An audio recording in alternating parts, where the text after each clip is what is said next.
Dobar dan, prijatelji. Želim danas početi s nečim što će vas frustrirati. I to kažem jer je mene frustriralo kad sam to istraživao. Upravo sada u hrvatskom sustavu socijalnih davanja postoje isplate s vašim imenom na njima. Ne stvari za koje biste se jednog dana mogli kvalificirati novac koji postoji, na koji imate pravo, koji je država već izdvojila i koji nikad nećete vidjeti ako ne znate kako ga zatražiti. Hrvatski zavod za mirovinsko osiguranje vas neće nazvati kad na vas čeka novac. Neće poslati pismo koje objašnjava vaše mogućnosti.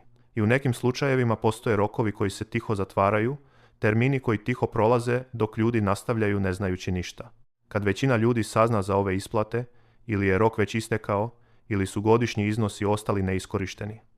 Pregledao sam važeće hrvatsko zakonodavstvo i sve sam provjerio za 2025-2026 godinu i pronašao sam 5 specifičnih isplata na koje milijuni hrvatskih umirovljenika imaju pravo upravo sada i ne primaju ih. Reći ću vam točno tko se kvalificira, koliko novca je u pitanju i koji jedan korak trebate poduzeti da biste ga zatražili. Ostanite do kraja jer isplata broj 4 uključuje mehanizam koji vam HZMO nikad neće objasniti, a ljudima koji za njega znaju donosi 1000 eura godišnje. Ako još niste pretplaćeni, učinite to sada i uključite obavijesti. Pravila oko mirovina, socijalnih naknada i prava umirovljenika mijenjaju se svake godine. Kad se promijene, institucije vam ne pišu da objasne vaše nove mogućnosti. Ljudi pretplaćeni ovdje saznaju prije nego novac nestane. Oni koji nisu pretplaćeni saznaju prekasno nakon roka, nakon što se prozor zatvorio, nakon što je prošla još jedna godina na prihodima koji su trebali biti viši. Isplata broj 1. Naknada za njegu i pomoć. Ovo je najnedovoljno korištena socijalna naknada u hrvatskom sustavu. Stotine tisuća ljudi u Hrvatskoj ima pravo na naknadu za njegu i pomoć i ne traže apsolutno ništa. Ne zato što se ne kvalificiraju, nego zato što im nitko nije rekao da postoji. Ili zato što su pretpostavljali da je namijenjena samo osobama u invalidskim kolicima ili onima koji već primaju stalnu njegu. Ta pretpostavka ih košta 1000 eura godišnje, što je naknada za njegu i pomoć. To je mjesečna isplata za svakoga tko, zbog trajnih promjena u zdravstvenom stanju, treba pomoć druge osobe u obavljanju osnovnih životnih aktivnosti. Rješava se putem Centra za socijalnu skrb, a nije vezana uz visinu prihoda niti ušteđevine. Prema važećim propisima, naknada se dodjeljuje u različitim razinama ovisno o stupnju potrebe. Za osobe kojima je potrebna djelomična tuđa pomoć i njega naknada iznosi određeni postotak osnovice, dok za osobe kojima je potrebna stalna i sveobuhvatna tuđa pomoć i njega naknada može biti znatno viša.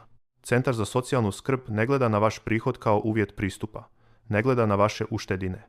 Nije važno posjedujete li stan ili imate novac na računu. Ako vaše zdravlje utječe na svakodnevni život na način koji kriteriji opisuju, imate pravo na taj novac. Uvjeti koji ljude kvalificiraju mnogo su širi nego što većina shvaća. Teška artritis koja otežava oblačenje ili ustajanje iz kreveta. Ozbiljni problemi s vidom ili sluhom. Parkinsonova bolest, zatajenje srca, dijabetes s ozbiljnim komplikacijama, rana demencija gdje nekome treba podrška radi sigurnosti. Ono što se procjenjuje nije vaša dijagnoza. To je način na koji vaše zdravstveno stanje utječe na svakodnevni život. I ovdje je točka koju većina ljudi propušta. Ne trebate već imati osiguranog njegovatelja. Procjena se temelji na pomoći koja vam je razumno potrebna, ne na tome primate li je trenutno. Hitnost je stvarna. Naknada se ne dodjeljuje retroaktivno za mjesece u kojima niste podnijeli zahtjev. Svaki mjesec čekanja novac je koji više nije moguće povratiti. Za podnošenje zahtjeva, kontaktirajte Centar za socijalnu skrb u vašem mjestu prebivališta. Informacije su dostupne i na web stranici mrosp.gov.hr. Isplata broj 2. Neispravno izračunate mirovine i naknada za preživjele. Ovo se odnosi na problem koji traje godinama. Koštao je hrvatsku državnu blagajnu znatnih iznosa u ispravkama i nije u potpunosti riješen.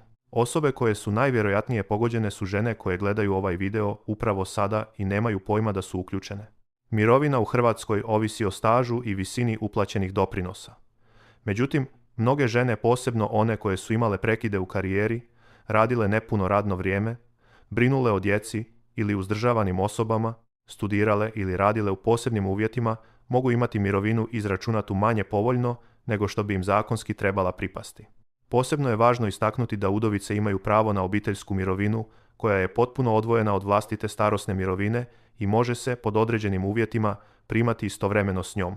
Mnoge žene nikad nisu zatražile ovu naknadu ili nisu ispravno podnijele zahtjev. Obiteljska mirovina može iznositi i do 70% mirovine preminulog supružnika, što može biti znatan iznos koji se svaki mjesec propušta. Ako ste umirovljena žena i vaša mirovina vam se uvijek činila nižom nego što ste očekivali, ili ako ste udovica i nikad niste zatražili obiteljsku mirovinu, jedan telefonski poziv HZMO-u može pokrenuti provjeru. Nazovite HZMO na 00800 600 500, besplatni poziv, ili posjetite najbližu regionalnu ili područnu službu HZMO-a. Informacije su dostupne i na HZMO.hr. Isplata broj 3. Oslobođenje od komunalnog doprinosa i porezne olakšice. Svake godine milijuni hrvatskih umirovljenika plaćaju pune iznose komunalnih naknada i lokalnih poreza bez provjere imaju li pravo na smanjenje. Komunalni doprinos, komunalna naknada, naknada za odvoz smeća i lokalni porezi zajedno mogu predstavljati značajan godišnji trošak. Pritom nemali broj tih ljudi ima pravo platiti manje ili ništa. Oslobođenja i popusti na lokalne poreze i naknade uređuju se na razini jedinica lokalne samouprave gradova i općina. Pravila za umirovljenike i osobe s invaliditetom znatno su povoljnija nego što većina ljudi shvaća. Osobe s invaliditetom koje imaju rješenje o statusu osobe s invaliditetom ili nalazi mišljenje Zavoda za vještačenje, profesionalnu rehabilitaciju i zapošljavanje osoba s invaliditetom po zakonu imaju pravo na oslobođenje od pojedinih naknada. Mnoge jedinice lokalne samouprave dodjeljuju popuste na komunalne naknade umirovljenicima s niskim primanjima. Korisnici zajamčene minimalne naknade u pravilu su oslobođeni plaćanja komunalnih doprinosa. Problem je isti kao kod svake druge naknade na ovom popisu. Grad ili općina automatski ne provjerava vašu podobnost, šalju uplatnicu i čekaju. Tek kad sami podnesete zahtjev, popust se procjenjuje. Jedan zahtjev može značiti stotine ili u nekim slučajevima 1000 eura manje na godišnjoj razini. Za podnošenje zahtjeva posjetite komunalni odjel ili odjel za financije svog grada ili općine i upitajte o oslobođenjima i popustima na komunalne naknade za umirovljenike i osobe s invaliditetom. Isplata broj 4. Naknada za skrbnike, to je ona o kojoj gotovo nitko nije čuo. Za umirovljenike koji kod kuće skrbe za bolesnog ili invalidnog partnera donosi 1000 eura godišnje, dostupna je upravo sada, propušta je velik broj osoba i zahtijeva jedan korak koji se čini protuintuitivnim. Evo kako funkcionira. Ako svakodnevno skrbite za osobu s priznatim statusom osobe s invaliditetom ili korisnika prava na usluge osobnog asistenta, postoji mogućnost da vi sami postanete osobni asistent te osobe i za to primate novčanu naknadu. Osobni asistent je osoba koja neposredno pruža usluge osobne asistencije korisniku, a naknada za taj rad može biti značajna. Usluge osobne asistencije financiraju se iz državnog proračuna, a koordiniraju se putem pružatelja usluge osobne asistencije ili izravno putem nadležnog ministarstva. Problem je u tome što mnogi umirovljenici pretpostavljaju da ako sami primaju mirovinu, ne mogu istovremeno biti plaćeni kao osobni asistenti. Ta pretpostavka je pogrešna. Zakon ne zabranjuje umirovljeniku da pruža usluge osobne asistencije. Naknada za osobnu asistenciju odvojena je od mirovine i može se primati istovremeno. Osim toga, postoji i pravo na jednokratnu naknadu ili redovitu potporu iz sustava socijalne skrbi za osobe koje su neformalni skrbnici, takozvane njegovatelji osobama ovisnim o tuđoj pomoći. Ljudi koji nikad ne podnesu zahtjev jer pretpostavljaju da nemaju pravo, nikad ne dobivaju taj novac. Za pokretanje procesa kontaktirajte Centar za socijalnu skrb u vašem mjestu ili Ured za socijalnu skrb Ministarstva rada, mirovinskoga sustava, obitelji i socijalne politike. Informacije su dostupne na mrosp.gov.hr. Isplata broj 5. Nezatražena mirovina povrat za ostalih iznosa. Ovo je za svakoga tko je već dostigao dob za starosnu mirovinu, ali još nije podnio zahtjev. Ako se to odnosi na vas ili nekoga koga poznajete, ovo je hitno. Kad podnesete zahtjev za starosnu mirovinu, možete zatražiti njeno priznanje s retroaktivnim učinkom. To znači da se mirovina može odrediti od datuma kada ste ispunili uvjete, a ne tek od datuma podnošenja zahtjeva. HZMO vam to neće spontano napomenuti kad nazovete. To nije dio standardnog procesa podnošenja zahtjeva. Morate znati da to možete zatražiti. Rokovi za retroaktivno priznavanje mirovine su zakonski ograničeni, ali čak i nekoliko mjeseci ili godina zaostalih isplata na prosječnoj hrvatskoj mirovini može predstavljati znatan jednokratni iznos koji se isplaćuje uz prvu mirovinu. Ako ste dosegli dob za starosnu mirovinu i još niste podnijeli zahtjev, odmah nazovite HZMO na 000 800 600 500. Kad nazovete, Jasno recite da želite saznati od kojeg datuma vam se može odrediti mirovina i koje zaostale iznose možete povratiti. I evo gdje smo.